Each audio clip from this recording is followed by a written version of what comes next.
So in here, I love how everything's coming together. So today is what? Today is May 12th, 2026. So this is what the garden's doing, like what's happening since the last garden tour. We put these guys in that we found at the farmer's market. What was the name of that booth, Krista? It was the something frog or something toad. I don't remember, but like these are so beautiful. These are marigolds and they just feel like, I don't know, daintier than other marigolds. And they make me really happy. I have not put any tomatoes in the ground yet, but I've got tomatoes galore already popping up. These are coming up. You can see on the other side of the little walkway there. I've got some tomatoes coming up. I don't know what kind they are. These are volunteers, but very cool. I'm very excited about them. Look at those guys. Already blooming and everything. Ooh, there's like some yucky stuff on there. We're just going to take that off of there because we don't need that. Absolutely love them. So over in here, we have some borage coming up. Some of the passion vine is sprouting herself up around here too. And you'll notice I've sprinkled nasturtiums like all throughout. They're a really good like trap crop for a lot of pests. They like this a lot. But for us, we can eat it. They taste really peppery. And they're gonna put off pretty flowers, and I love them. I love them. Over here, these are turnip greens. These are 7-top turnips. I've been using them a lot for just like treats for the rabbits. I should probably be cooking them for us too, but we don't eat a whole lot of greens, so I should experiment with this. But I literally just sprinkled a packet of seeds on this half, and they've just filled in this space. I cut them down almost completely about a week ago, and they're already back. So that's amazing. And in here, I harvested most of the ones that were ready yesterday, I feel like.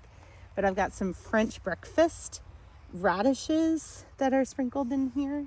That's been a really nice one. I feel like this year I'm probably gonna hide it amongst, like underneath of some of the other plants so that we can fill in the space and get more food out of it, but love them. This is really cool. If you guys watched the video where I was starting the mushroom bed, you might have heard me talk about this guy. This great big wild lettuce that was starting to come up. It's still doing fantastic. I'm still planning on it being the one that I harvest because it's really strong, it's really beautiful, and it's going to be really, really amazing medicine. So very excited for that. One other thing we decided to do in this mushroom bed is I needed something that wasn't going to be trying to pull nitrogen from the soil, since we have the wood chips that are mixed into the soil. So I took a bag of dried chickpeas from my pantry and sprinkled them in here. And now I have chickpea plants growing everywhere. And I don't know about you guys, but I'd never seen a chickpea plant before. And they're beautiful. I cannot wait to see them come up the rest of the way. I thought I read something that said the leaves and such were edible and tasty too. I need to double check on that because I'll definitely try them if they're cool to eat without hurting my tummy. All right, and we got a few more beds over here. I experimented with some carrots. I've never really done a lot of carrots. There's a few coming up here. These are the Shin Kuroda, something like that. But I can't even read my own writing. But these are supposed to be like shorter, stockier carrots. So we'll see how they do. And then these didn't do a whole lot, didn't come up a whole lot for me. And it might have been my timing on them, so I'm not blaming the carrot at all. But these are the Black Nebula carrots. So we'll see what happens with those. I've got some parsley coming up in the corner over there. Then over here has been my pride and joy so far. This is the strawberry bed with something unfortunate trying to grow out of it. We'll fix that. This is the strawberry bed. Giant strawberry leaves. Look at that. These things are huge and absolutely delicious. We clear this thing out pretty much every day, but there's a really pretty one. Absolutely delicious, beautiful strawberries. These are called Ozarks. They're an everbearing, and that just basically means I'm going to get it throughout the season and not just in the spring. I've also interplanted some Egyptian walking onion in here. They're supposed to be a good companion plant for strawberries because a lot of pests don't like these things. They don't like onions because they don't like the way they smell. So it'll keep some of those critters away. And we have to tuck these runners back in here because they are going crazy. And of course the sunchoke beds. And I thought I had pulled pretty much everything out of these sunchokes bed when I harvested before the season started back up. And like there were just a couple of small scattered ones, but clearly there was more than I thought. So yeah, here's didn't you my leave this sunchoke bed alone? Like you didn't even like sow any seeds in here? Oh, I didn't sow anything in here. I tried to harvest all of the sunchokes out of here, and this is what I missed.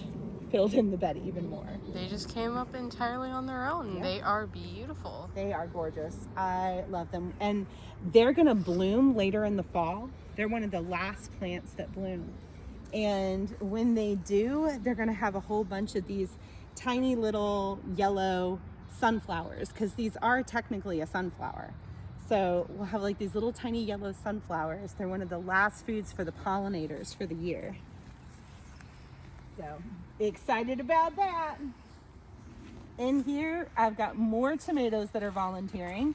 Don't ask me what they are. I don't know. They're volunteering. I don't even remember what I put in this bed last year. And this, oh my God, my good friend gave me these. These are black and blue sage. They smell so good. I think they almost smell a little citrusy, but I use them when I would use sage. They taste a little bit different, but really, really delicious. And I can't wait to show you guys this year when they bloom, because literally it's a black and blue flower. They're gorgeous. Absolutely gorgeous. And then look over here. Marshmallows right there. Those two plants in there, the big ones, yep. That is marshmallow root. I am very excited about those because before marshmallows became candy that they are today, they were medicine. And the medicine came from the roots of that plant, and you would make marshmallows from it. It was used to soothe any kind of digestive issues or a sore throat. So that's medicine, and that's so cool. Very excited about that. In here we've got some more basils, some purple basil and some lettuce leaf basil, which is one of my favorites, but they're still like little bitty, so they're still working on it. And then my other set of marigolds right here are so pretty. I love them. Love a good marigold. And then a lot of people ask me about this one, which I think is so funny. Ask me what it is, where did it come from, because it's beautiful, right? It's beautiful.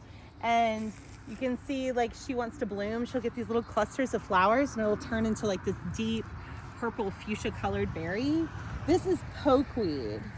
And people ask me where I got it from or how they can get some. And I'm like, literally, just stop mowing your yard, because this is just a wild weed that I think is beautiful. And I was blessed with one in this spot and I just kind of let her take over. So, wonderful, is edible if you prepare it properly. You won't feel so good if you don't prepare it properly. But yeah, they're beautiful. I love it. So that's one of my blessings here. Love it. But that is my garden tour for today, and see you next time.